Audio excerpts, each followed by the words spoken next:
frères et sœurs, bonsoir. Alors, comme il l'a si bien dit, je me nomme Mohamed Malo, je travaille dans les médias. Actuellement, nous avons récemment lancé cette vision média, mais je suis aussi dans d'autres médias. Alors, ce qui nous a réunis aujourd'hui, c'est parler de la jeunesse. Et j'aimerais tout simplement poser la question, c'est quoi la jeunesse? Qu'est-ce qu'un jeune? Quelle est la place d'un jeune pour son peuple? Tantôt, nous avons entendu Madame Gap et Monsieur Baye dire que la jeunesse, c'est l'avenir. Nous savons tous que c'est l'avenir. Mais est-ce qu'elle se limite à cet avenir? Permettez-moi de vous dire que la jeunesse, c'est le plus grand trésor, c'est la plus grande richesse, c'est la colonne vertébrale d'un peuple, d'une nation. La jeunesse, c'est la racine première.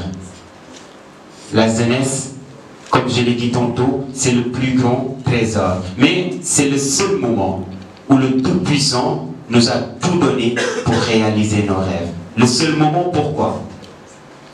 Le jeune regroupe deux choses les plus importantes dans la vie d'un être humain. Seul un jeune regroupe les deux choses les plus importantes dans la vie d'un être humain. La raison et l'énergie, la force. Le vieux, il a la raison, il a la connaissance, mais il n'a plus de force. Mais le jeune, parce qu'on sait tous que l'enfant, il a de l'énergie, mais il n'est pas encore assez mature en tout cas. Mais il faut savoir que la jeunesse, c'est après l'enfant et avant l'adulte. Et donc, le jeune qui regroupe les deux choses les plus importantes dans la vie. Quel modèle doit-il apporter? Que doit-il faire pour sa nation? Hélas, nous sommes au XXIe siècle et comme le disait Maréchal Jongo, le XXIe siècle qui est un siècle sans pareil où rien ne peut se faire sans appareil. On voit des fumées sans feu, des téléphones sans fil, des voitures sans clé. Du coup, dans la société, on a des hommes sans parole, des femmes sans pudeur. Les deux donnent une relation sans lendemain et sans sentiment. Ce qui par la suite donnera une grossesse sans propriétaire, un enfant sans père qui deviendra un agresseur sans pitié.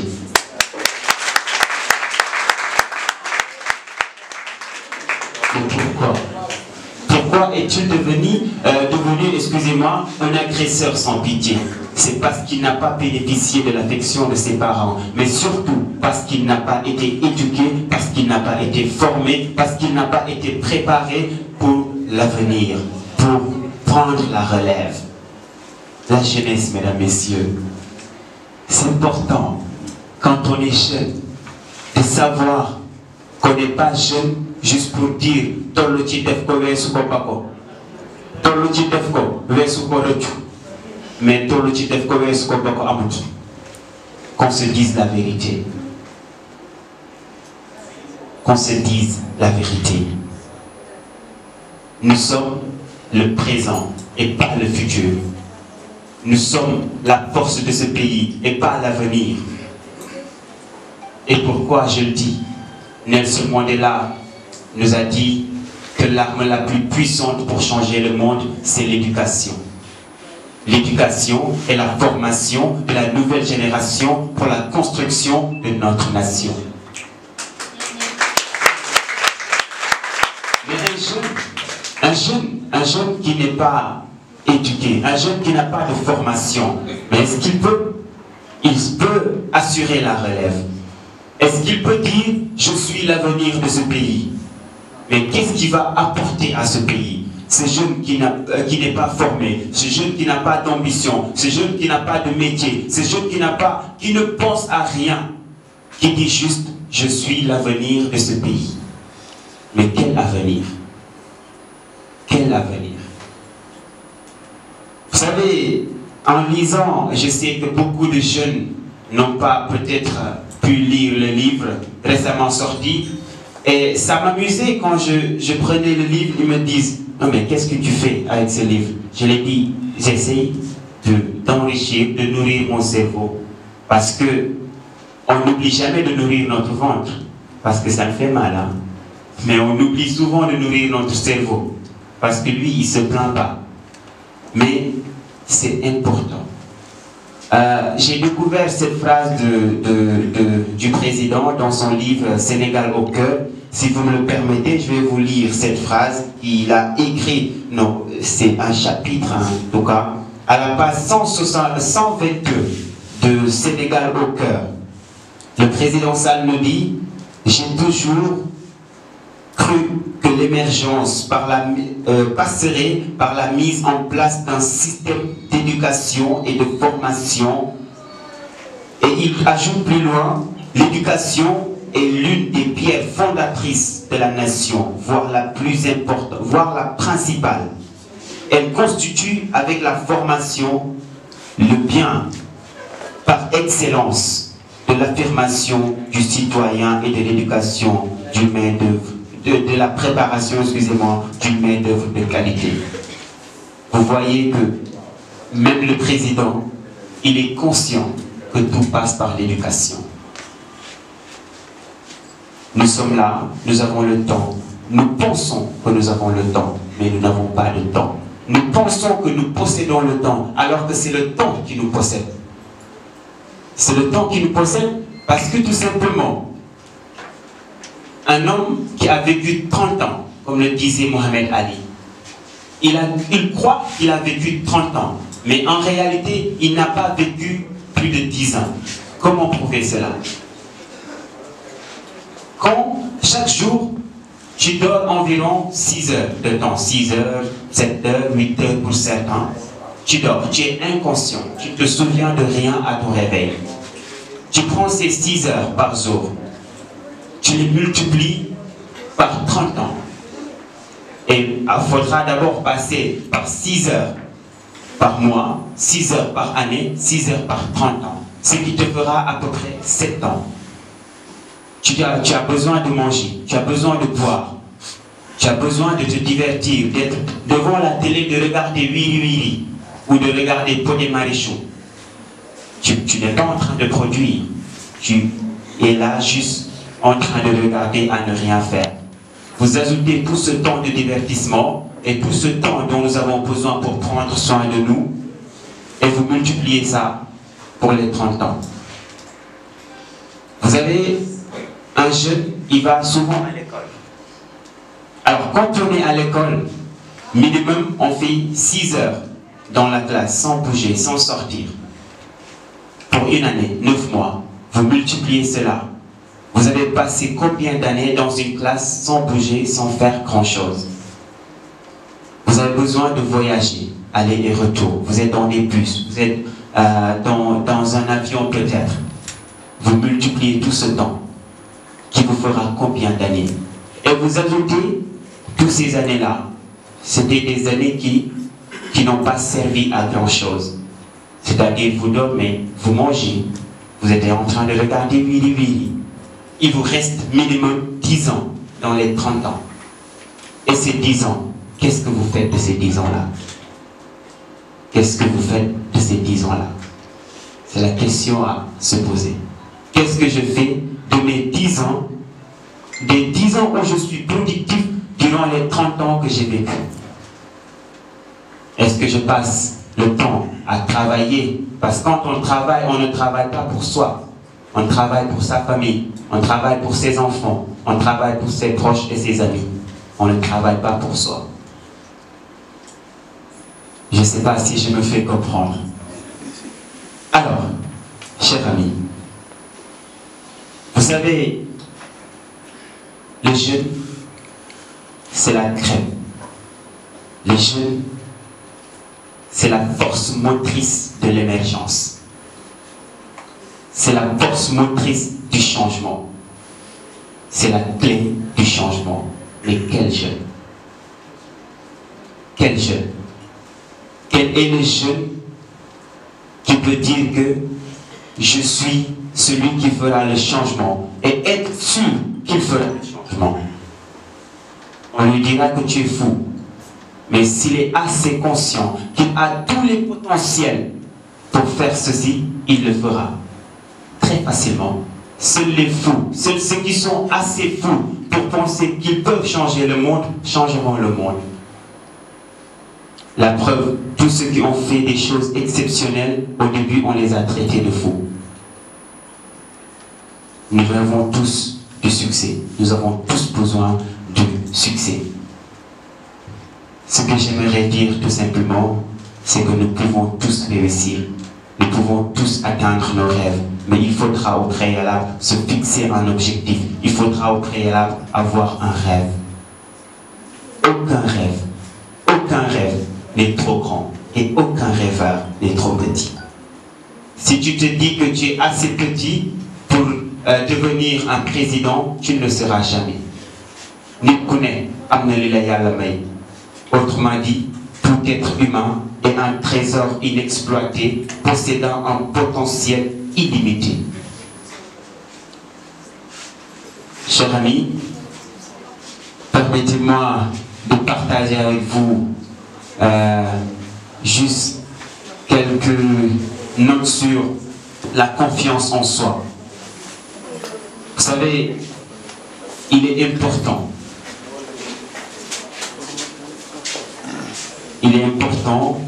d'avoir confiance en soi. Il est important de se dire que je suis capable de réaliser mes rêves, que je suis capable de faire la différence, que je suis un jeune qui a sa place dans ce pays, que je suis un jeune qui doit participer au développement de ce pays. Tous les jeunes doivent participer au développement de leur pays. Mais comment participer? Comment participer? Permettez-moi de vous raconter l'histoire d'un petit oiseau qui s'appelait Gaudi. Il vivait dans la forêt des merveilles. Jusqu'au jour où il y a eu un feu de brousse. Les animaux se sont mis à courir. Il y avait Bouquilienne, Gaïdé le lion, Niaï l'éléphant. Ils se sont tous mis à courir pour sauver leur vie. Arrivés au bord du marigot, ils se reposèrent. Le petit oiseau, au lieu de se reposer comme le lion ou comme l'éléphant, arrivé au marigot, il alla dans l'eau. Arrivé dans le marigot, puisqu'il était petit, il a pris quelques gouttelettes d'eau dans sa bec. Il est retourné vers la forêt. Arrivé au-dessus du feu, il laissa les gouttelettes d'eau tomber et retourna pour refaire la même chose. Le lion lui posa la question: « Hé petit oiseau, mais qu'es-tu en train de faire ?» Il répondit: « J'essaie d'éteindre le feu. » Les animaux se moquèrent de lui. « Aussi petit que tu es, tu penses pouvoir éteindre ce feu? Le roi de la forêt est toi. Toi, tu dis que tu vas éteindre ce feu. Mais tu te prends pour qui? » Ils se moquèrent de lui. Mais le petit oiseau dit au lion: « En tout cas, j'ai fait ma part. Et si chacun d'entre vous avait fait sa part, nous pourrions sûrement éteindre ce feu et retourner dans notre forêt, car nous n'avons pas plus grand que cette forêt. Elle nous a tout donné. Le plus important. C'est le plus important, faire sa part. Les plus grandes montagnes, chers amis, sont faites de petites pierres. Les plus grandes montagnes sont faites de petites pierres. Quand chacun s'y met, tout le monde y gagne. Nous rêvons d'un Sénégal émergent. Et nous avons tous les potentiels pour un Sénégal développé. Nous rêvons d'un Sénégal émergent. Et nous avons tous les potentiels d'un Sénégal développé. Je ne sais pas si je me fais comprendre. Très récemment, le président, dans son livre, il a parlé de découvertes dans le monde avec les gaz et le pétrole et autres. Et certains chiffres m'ont permis quand même, m'ont fait en tout cas tarauder l'esprit. M'ont fait tarauder l'esprit quand il dit qu'il y a 450 milliards de mètres cubes en pétrole. Et c'est pas tout. Nous avons depuis creusé dans le bloc de Saint-Louis, de Kayar, à savoir Teranga et Yakar, qui s'ajoutent. Et au sud de Dakar, les plus récentes estimations montrent que le gisement pourrait représenter 100 000 à 150 000 barils par jour. 100 000 à 150 000 barils par jour, ajoutés à ces 450 000 milliards de mètres cubes qui seront bientôt exploités, ajoutés à ces gaz, des mines et autres, mais surtout, ajoutés au potentiel humain. Vous savez, le Sénégal est aujourd'hui l'un des pays pétroliers. Et quand on parle d'un pays pétrolier, on sait que c'est un pays financièrement stable. Un pays qui ne manque pas d'argent, financièrement stable. Nous sommes aujourd'hui un pays pétrolier. Dieu Tout-Puissant nous a donné la chance d'avoir ces richesses de la terre. Mais est-ce qu'on a la richesse intellectuelle? Est-ce qu'on est prêt pour redonner au peuple ce qui est au peuple? Est-ce qu'on est prêt à partager ceci avec tous les citoyens? On n'a pas besoin de parler de capital économique. Nous avons besoin de capital humain. Nous n'avons pas besoin de capital économique.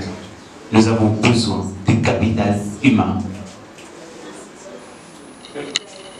L'être humain, s'il est assez intelligent, s'il est assez formé pour faire une relève, il fera une relève exceptionnelle parce que l'être humain est tout simplement extraordinaire. Et vous êtes tous, nous sommes tous exceptionnels, tous extraordinaires. Nous pouvons tous faire des miracles. Tous, on est tous capables de faire des miracles. Car les plus grandes inventions de ce monde, les plus grandes créations de ce monde sont passées par une source d'inspiration.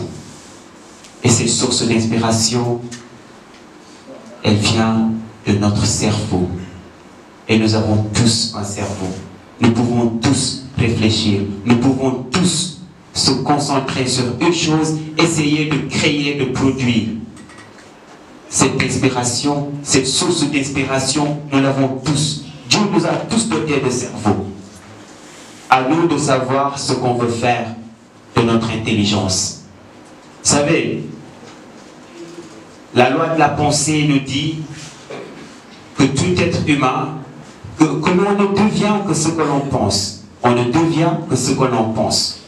Si tu penses que tu seras un leader, tu seras un leader. Si tu penses que tu seras un agresseur, tu seras un agresseur. Mais si tu penses que tu seras un expert comptable, si tu penses que tu seras un député, un ministre, un président, tu as les potentiels de l'être, mais tu dois commander ton cerveau. Nous ne devons pas dépendre de notre cerveau. Nous devons orienter notre réflexion. Un 31 décembre, certains réussissent leur fête parce qu'ils ont pensé à 31 décembre, bien même avant ceci. 5 mois ou 6 mois avant, ils ont commencé à faire des trucs pour réussir 31 décembre. 24 décembre, 5 mois, 6 mois avant, ils ont commencé à cotiser, à chercher gauche à droite pour réussir. Mais c'est une journée. C'est une journée. Tu fais la fête, tu la réussis, tu la réussis pas, tu l'oublies. Mais qu'est-ce que tu peux faire et que qui te sera utile pour le restant de ta vie? Bob Marley disait, il faut vivre pour faire ressentir son absence. Quand tu es là, c'est pas important, tu es là. Mais quand tu n'es plus là, des milliers de gens doivent être là à dire, si seulement nous avions ce monsieur qu'il nous manque. Un Léopold Sédar Senghor, un Thomas Sankara. Ils nous manquent tous. Tous ces jeunes de 2000, je dirais même pas des jeunes de 2000, mais tous mes frères et sœurs qui n'ont pas eu la chance de connaître Nelson Mandela, qui n'ont pas eu la chance de connaître Thomas Sankara. Mais tu les parles de Thomas Sankara, ils ont tous envie de devenir un Thomas Sankara.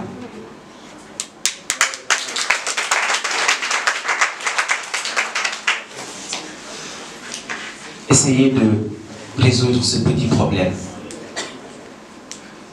Une fois chez vous, regardez ceux qui ont marqué l'histoire.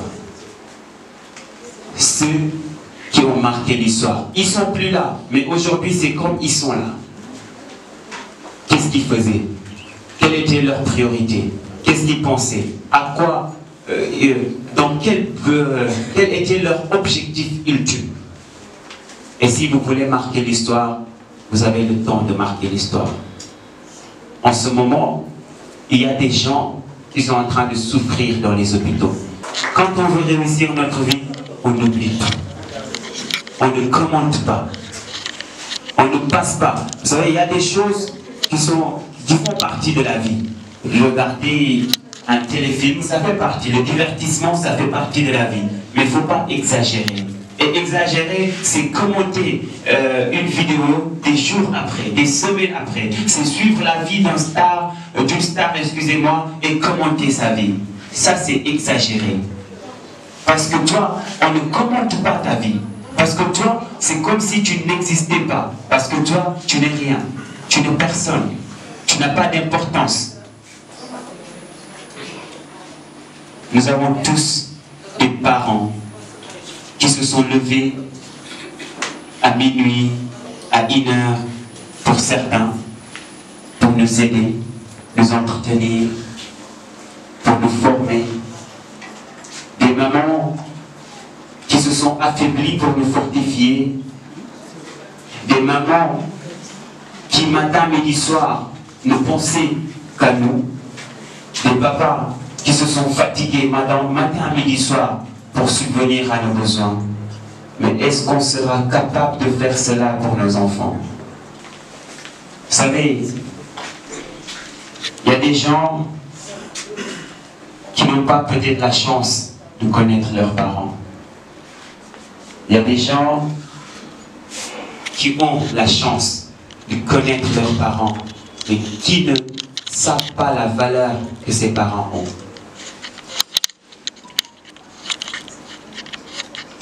C'est pas pour rien si on nous dit que le paradis se trouve.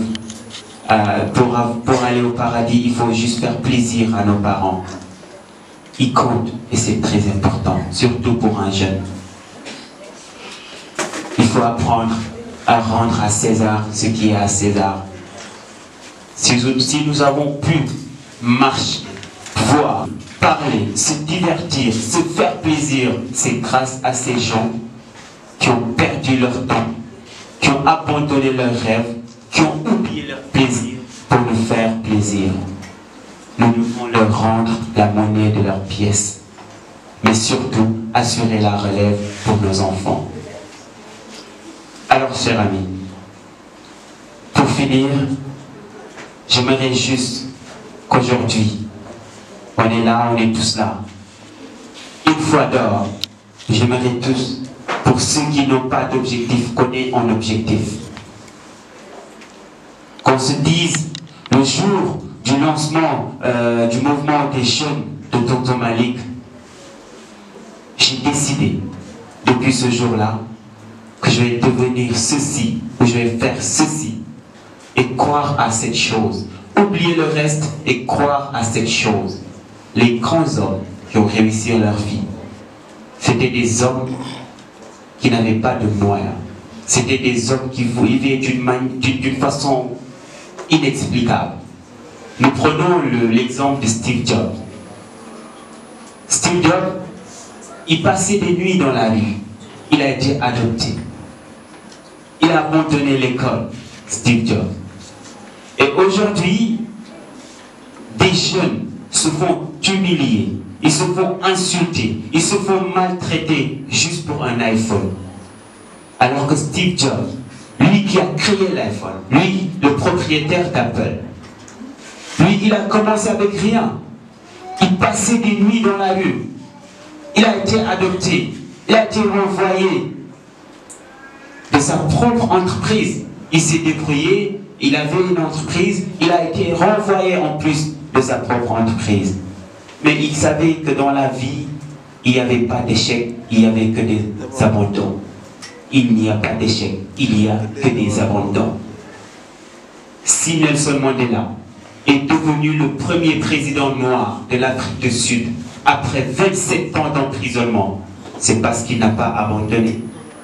27 ans d'emprisonnement, il a continué à se battre. Il a continué à croire que c'est possible. Je vais devenir le premier président noir de l'Afrique du Sud et libérer mes frères. Il a été enfermé 27 ans, maltraité, agressé.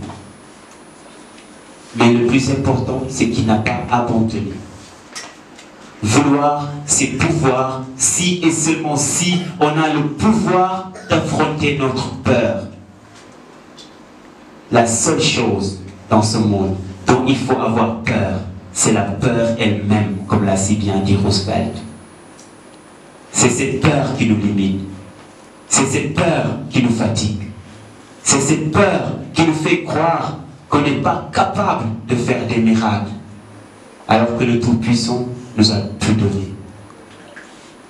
Chers amis, ayez un rêve, mais ne vous limitez pas à avoir un rêve.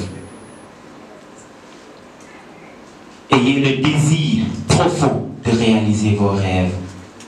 L'importance de ce désir, c'est qu'il vous permettra de vous donner l'énergie qu'il faut. Au moment où vous êtes trop fatigué pour continuer, au moment où vous êtes à terre. Beaucoup de gens ont des problèmes parce qu'ils n'ont pas su se relever lorsqu'ils étaient sur terre. On a tous nos problèmes. On est tous tombés quelque part. Mais le plus important, c'est de se relever. Vous savez, des rois sont tombés avant nous. Des champions sont tombés avant nous. Des légendes sont tombés avant nous. Mais ils se sont relevés. Tomber ne signifie pas perdre. Perdre, c'est abandonner. Perdre, c'est laisser tomber. Oui, perdre, c'est refuser de recommencer. Alors recommencez. Vous êtes à terre, recommencez. Vous avez perdu votre boulot, vous recommencez à chercher votre boulot. Vous n'avez pas encore réalisé vos rêves, vous recommencez à essayer. Recommencez. Le vainqueur, ce n'est pas celui qui gagne tout le temps, mais c'est un gagnant qui n'abandonne jamais. Alors, il se fait tard. C'était un honneur en tout cas d'avoir partagé avec vous ces instants. Et j'aimerais tout simplement vous dire que vous êtes exceptionnel. Que tout être humain est exceptionnel. Et que tout être humain est sur cette terre pour une raison bien définie.